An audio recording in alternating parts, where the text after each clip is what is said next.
ఖర్జూర పండు అండి, సీడ్లెస్, గింజ తీసేసిన ఖర్జూర పండు అండి. కాజు, జీడిపప్పు అండి, చియా సీడ్స్, సన్ఫ్లవర్ సీడ్స్, బాదం పప్పు, అంజీరు, పుచ్చగింజలు, గుమ్మడి గింజలు, కిస్మిస్, ద్రాక్ష అండి, వాల్నట్, ఆక్రూట్ అని కూడా అంటారు, పిస్తా పప్పు ప్లెయిన్ అండి, అవిసె గింజలండి. మొత్తం 12 రకాలతో నేను డ్రై ఫ్రూట్స్ లడ్డు తయారు చేస్తున్నాను. చూడండి.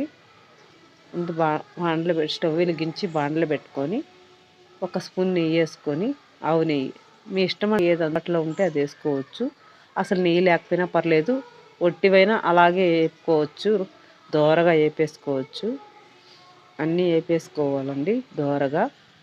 ఇది ప్రతి ఒక్కరూ తినొచ్చండి, చిన్నపిల్లల నుంచి పెద్దవాళ్ళ దాకా తినొచ్చు. మీకు ఏ అందుబాటులో ఉంటే డ్రై ఫ్రూట్స్ అన్నీ చేసుకోవచ్చండి. ఇలాగా మీకు అందరికీ తెలిసే ఉంటుందండి, కానీ నాకు తెలిసిన వరకు నేను చెప్తున్నానండి. ఇవన్నీ అలాగే వేపుకొని ప్రతి ఒక్కరు తింటే ఎంతో హెల్త్కి చాలా మంచిదండి, ఆరోగ్యానికి.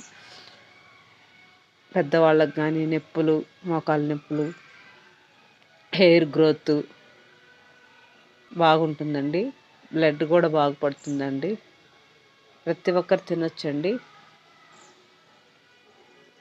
కుటుంబ పరంగా మొత్తం ఇంటిళ్ళ పాది తినవలసింది. అన్నీ వేపుకొని ఇలాగా దోరగా వేపుకొని మిక్సీ పట్టుకోవాలండి. ఖర్జూర పండు కూడా, ఖర్జూర పండు, డ్రై ఫ్రూట్స్ అన్నీ రోస్ట్ చేసేసుకొని అలాగ మిక్సీ పట్టుకొని లడ్డు చేసేసుకుంటే రెడీ.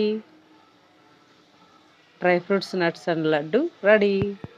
ఆరోగ్యపరంగా ఎంతో హెల్తీ ఇష్యూస్ రాకుండా ఉండే మీకోసం తయారు చేశానండి. చూడండి, మీరు ట్రై చేయండి. మీకు ఏ అందుబాటులో ఉంటే చేసుకోవచ్చండి. నాకు అందుబాటులో ఉన్నవి నేను చేసుకున్నానండి.